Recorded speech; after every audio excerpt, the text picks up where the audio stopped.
Hi, I'm Tanya Keck-Wallace, and this is a review of the formal assessment data of my elementary student for the assessment module. Austin Price is a 10-year-old third-grade student with an eligibility of autism. Austin lives with his mother, Melissa Price, and her friend, Amy Destin. Austin does not have any siblings. His mother describes him as a happy and friendly young man who enjoys science and is eager to please his teachers. Austin's mother indicated that he was born 6 months premature. Despite being born premature, he did meet all developmental milestones on time, including crawling at 9 months, talking at 12 months, and walking at 14 months. Austin's mother also indicates that he has communication difficulties in the areas of articulation, receptive, and expressive language. Austin has a hypernasal resonance and nasal emissions when speaking that are a result of a structural abnormality that can only be treated through surgery. Austin initially received special education services under the eligibility criteria of developmentally delayed. He initially was placed in a general education kindergarten classroom with itinerant supports and accommodations, along with speech therapy, 50 minutes weekly. At the end of the kindergarten year, the IEP committee determined that Austin should repeat kindergarten despite having special education services due to lack of achievement on kindergarten benchmarks. In August of 2017, Austin was given a comprehensive reevaluation and was determined to be eligible for special education services under the Mississippi eligibility category of autism. Austin currently receives special education services in a self-contained community-based classroom 300 minutes daily to work on academic and functional skills, 180 minutes daily in the general education setting, and psychological services 30 minutes one time weekly. In August of 2017, the comprehensive evaluation was completed and the following assessments were conducted. Austin was given a Reynolds Intellectual Assessment Scales 2. The Reynolds looks at verbal, nonverbal, and composite intelligence for individuals ages 3 to 94 years of age. The Verbal Intelligence Index is made up of 2 subtests, Guess What and Verbal Reasoning, that measure the individual's understanding of vocabulary and verbal reasoning capabilities. Austin's Verbal Intelligence Index was a score of 78. Nonverbal Intelligence Index is made up of 2 subtests as well, Odd Item Out and What's Missing, that measures nonverbal reasoning capabilities and spatial and visual aptitudes.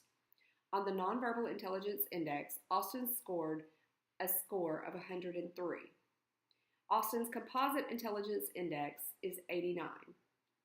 Average on the Reynolds is a score of 85 to 115. For this reason, we see that Austin's Composite Intelligence Index and his Nonverbal Intelligence Index both fall within the average range, while his Verbal Intelligence Index falls below average with a score of 78. Austin was then given an achievement test, the Woodcock-Johnson 4. This is an achievement test given to individuals ages 2 to 90 plus years of age. Austin was assessed in reading and mathematics. In reading, he was given 2 subtests, letter-word identification and passage comprehension.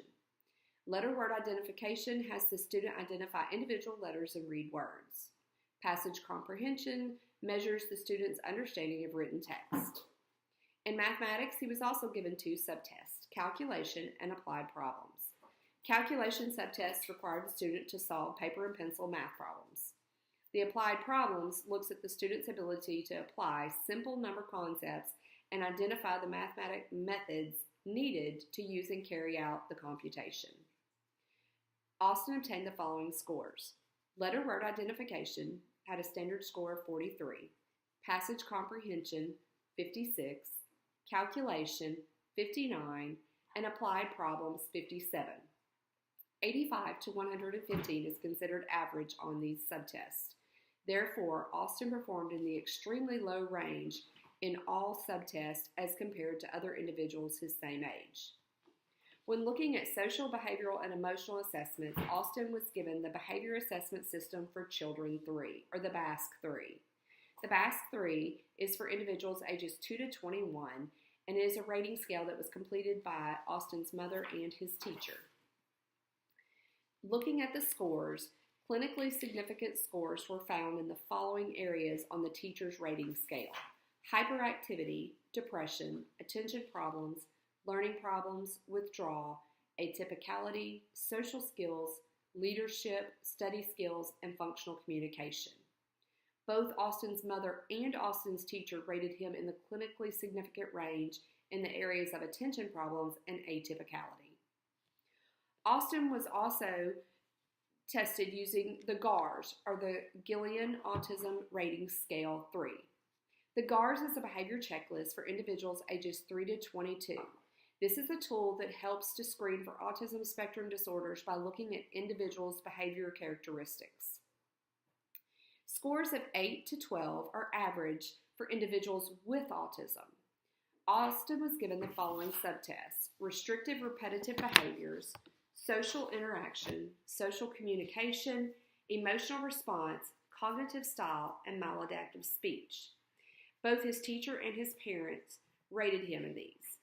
In the areas of social interaction, social communication, and maladaptive speech, his teacher found him obtaining scores that were in the average range for individuals with autism.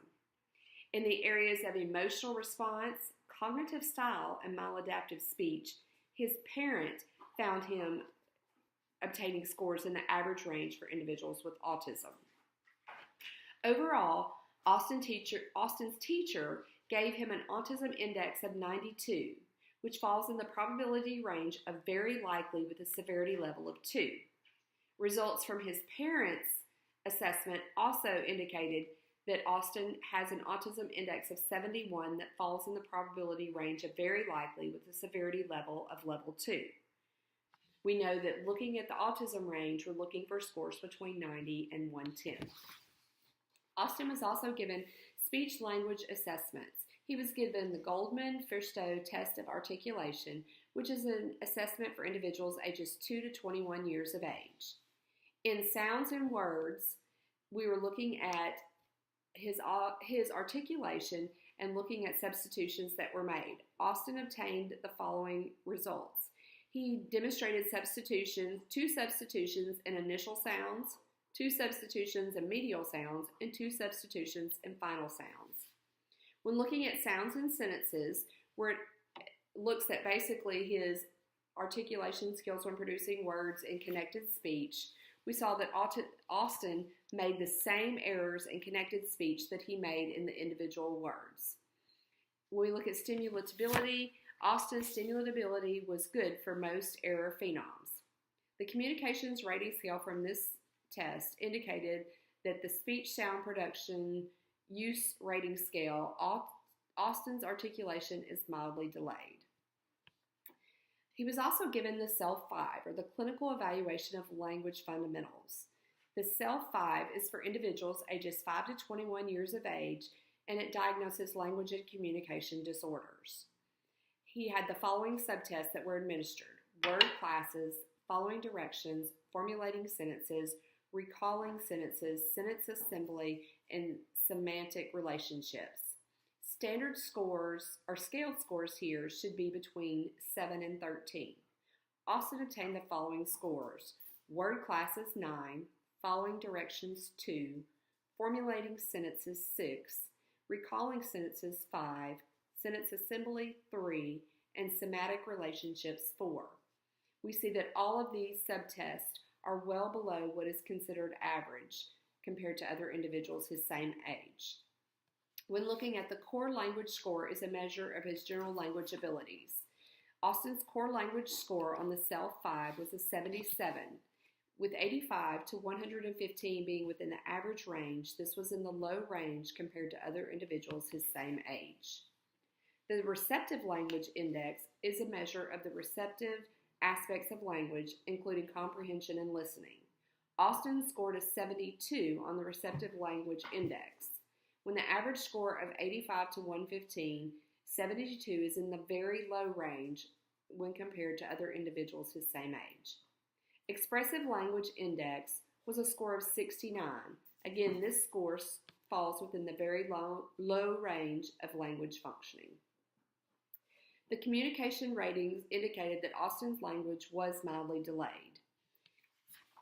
Overall, when looking at Austin's comprehensive assessments, we see that his cognitive assessment indicates that he performs within the average range in the areas of nonverbal intelligence and composite intelligence. His verbal intelligence scores were within the below average range.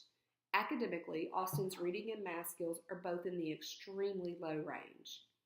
BAS 3 ratings from the teacher and the parent indicate that Austin has several areas that are in the clinically significant range, including hyperactivity, depression, attention problems, learning problems, atypicality, withdrawal, adaptability, social skills, leadership, study skills, and functional communication.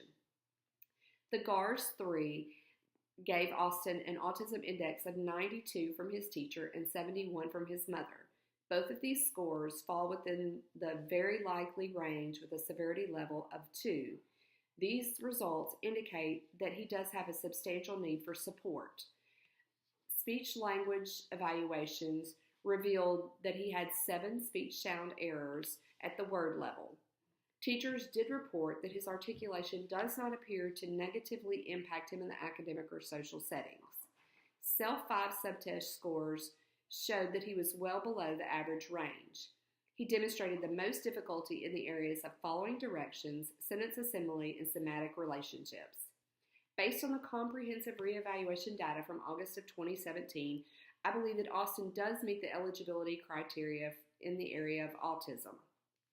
His low expressive language scores, his reading and math achievement scores being extremely low, and his GARS 3 assessments all impact him and do reflect that he has the eligibility of autism.